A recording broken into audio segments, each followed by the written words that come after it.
भारत की world cup हार ने फैंस का दिल तोड़ा, क्रिकेटर्स को मायूस किया और ये देश थम सा गया।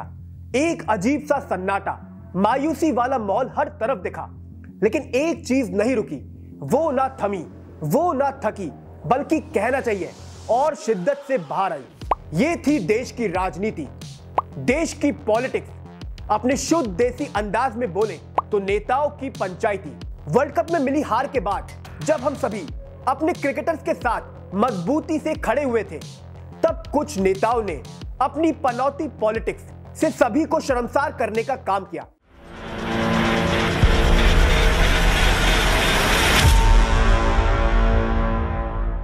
नमस्कार, मैं हूं सुधांशु माहेश्वरी और शुद्ध देसी राजनीति के 26वें एपिसोड में आप सभी का स्वागत है। भारत जोड़ो यात्रा के बाद हम सभी की नजरों में राहुल गांधी की इमेज एक सीरियस पॉलिटिशियन की बन गई थी। वो कॉमन मैन से मिलना, वो लगातार किसानों के बीच में जाना, लगने लगा था कि राहुल गांधी एक अलग रणनीति पर काम कर रहे हैं। फीलिंग तो ये भी आई थी कि 2024 का लोकसभा चुनाव इस बार एक तरफा नहीं बल्कि तगड़ा होने वाला है। तभी राहुल गांधी ने एक ऐसा बयान दे दिया जिसके पॉलिटिकल इंप्लीकेशंस खतरनाक, बहुत ज्यादा खतरनाक होने वाले हैं। ये एक ऐसा स्टेटमेंट है जिससे सिर्फ कांग्रेस को नहीं बल्कि पूरे विपक्ष को पनौती लग सकती है। आई नो इंडिया अलायंस इस समय यही कहना चाहता है। क्या करूं मैं इसका? क्या करूं इसका? आप इस समय बस राहुल जी के इस बयान को लगातार सुनते रहिए एंड अकॉर्डिंगली अपनी नई रणनीति पर काम कीजिए। अच्छा वाला हमारे लड़के वहां पे वर्ल्ड कप जीत जाते,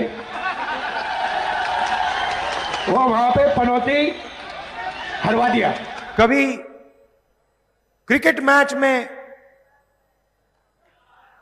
चला जाएगा, वो अलग बात है कि हरवा दिया। पनौती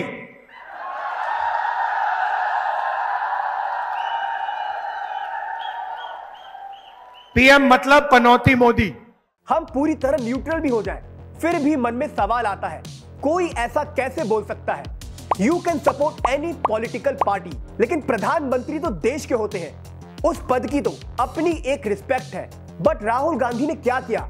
उन्होंने सिर्फ नरेंद्र मोदी पर हमला नहीं किया बल्कि उस पीएम वाली पोस्ट पर वार किया है जिस पद पर 125 करोड़ लोगों की जिम्मेदारी है। आपने उसी पद को पनौती कह दिया। अब राहुल के इस पॉलिटिकल ब्लंडर को हम और डिटेल में एनालाइज करेंगे, लेकिन उससे पहले कुछ दूसरे पॉलिटिशियंस के रिएक्शन भी हैं जो जानना और समझना जरूरी है। अगर मैं बोल रहा हूं कि इस समय पूरा विपक्ष मुश्किल में है, I have my valid reason, and ये रीजन कांग्रेस को इतनी राहत तो दे ही सकते हैं कि दे आर नॉट अलोन। हम साथ हैं। अब ये सभी साथ साथ इसलिए है क्योंकि अगर राहुल गांधी ने ब्लंडर किया है तो दूसरे विपक्षी नेताओं ने भी कोई कसर नहीं छोड़ी। पता नहीं क्यों और किस रीजन से इन सभी नेताओं को इंडिया की हार में पॉलिटिक्स दिखाई दे रही है। अपने अखिलेश बाबू ने बड़े ही मजाकिया अंदाज में बोल दिया, वर्ल्ड कप फाइनल का मैच अगर अहमदाबाद की जगह लखनऊ में होता तो विष्णु जी के साथ साथ अटल जी का भी आशीर्वाद मिलता और टीम इंडिया की जीत होती। अब अखिलेश की कॉमेडी को इंडियन टीम हजम कर पाती उससे पहले ही यूपी के कांग्रेस अध्यक्ष अजय राय ने कह दिया फाइनल वाले दिन क्योंकि मोदी शाह स्टेडियम में पहुंचे, ऐसे में टीम इंडिया पर जरूरत से ज्यादा प्रेशर आ गया और उनकी हार हुई। अब हैरान होने की जरूरत नहीं है, इंडिया की हार पर और भी एक्सपर्ट एडवाइस आई है। सुनील गावस्कर, कपिल देव जैसे दिग्गजों की राय थोड़ी मायने रखती है। अपने बिहार के मंत्री हैं सुरेंद्र राम, उन्हें पता है टीम इंडिया ऑस्ट्रेलिया से क्यों हार गई। उनके बयान ने तो सभी की आंखें खोल दी हैं।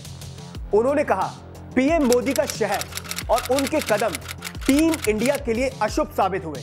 अगर यहां वीडियो नहीं बनानी होती तो 2 मिनट का मौन व्रत जरूर रखवाते। खैर, रोहित शर्मा का दुख हम समझ सकते हैं। हमें पता है दिल पर पत्थर रखकर इस समय वो क्या बोलना चाहते हैं। चुप हो जा सातवीं फेल। अब ये इतनी सारी राम कहानी आपको इसलिए बताई बिकॉज हम यहां 2 पॉइंट्स पर फोकस करना चाहते हैं। पहला, देश का माहौल वर्सेस अपोजिशन का स्टैंड। दूसरा, राहुल गांधी के पॉलिटिकल ब्लंडर का असर। चलिए पहले देश के माहौल की बात कर लेते हैं। अपने देश में क्रिकेट किसी धर्म से कम नहीं। हमारे जज्बात इस गेम के साथ जुड़े हुए हैं। इसी वजह से जब टीम इंडिया की हार हुई, मुझे पर्सनली ऐसा लगा कहीं फैंस कोई ऊट पटांग हरकत ना कर दे। जिस तरह से एक बार धोनी का घर जलाने की कोशिश हुई थी, मुझे लगा शायद एक बार फिर वैसा सीन देखना ना पड़ जाए। लेकिन ये तो बदला हुआ भारत है। टीम को मायूस देख हर कोई जिस तरह से अपने खिलाड़ियों के साथ खड़ा हो गया, उस बात ने दिल खुश कर दिया। वो तो इमोशनल मोमेंट था, यानी कि देश का सेंटीमेंट टीम इंडिया के साथ था। वो पूरी तरह उसे सपोर्ट कर रहे थे। हार से ज्यादा उन्हें खिलाड़ियों पर गर्व था। इसी को कहते हैं स्पोर्टिंग स्पिरिट, जहां पे हार को भी रिस्पेक्टफुली लिया जाता है। बट हमारे नेताओं ने क्या किया? उनकी स्पोर्टिंग स्पिरिट कहां गई? उन्होंने तो पनौती, शुभ अशुभ, पता नहीं क्या क्या अनाप शनाप बोला। जितना हम अपने देश को समझते हैं, ऐसी पॉलिटिक्स को तो वो भी सपोर्ट नहीं करते। किसी भी पार्टी का वोटर हो, टीम इंडिया को लेकर हुई ऐसी टीका टिप्पणी किसी को बर्दाश्त नहीं है। एंड आई मस्ट से, इस नैरेटिव का असर चुनाव पर भी जरूर पड़ने वाला है। राहुल गांधी के अंदाज में बोले तो खत्म, bye bye, tata, goodbye, गया। अब राहुल का जिक्र कर ही दिया है तो उन पर दो बातें कहनी बनती हैं। आपने जो भी सोचकर पनौती वाला बयान दिया, मैं बता दूं, बीजेपी वाले आपसे बहुत खुश हैं।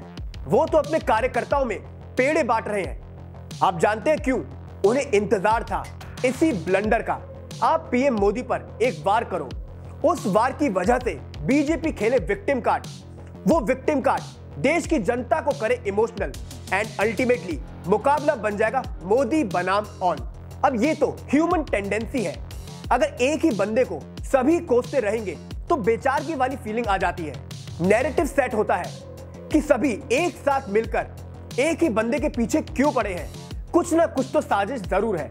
एंड ऐसी पिच पर तो खेलने में बीजेपी हमेशा से एक्सपर्ट रही है। आप बोलेंगे कैसे? मैं बोलूंगा 2014 और 2019 का इलेक्शन रिजल्ट। 14 के चुनाव में मणिशंकर अय्यर ने पीएम मोदी को चाय बेचने की एडवाइस दी थी।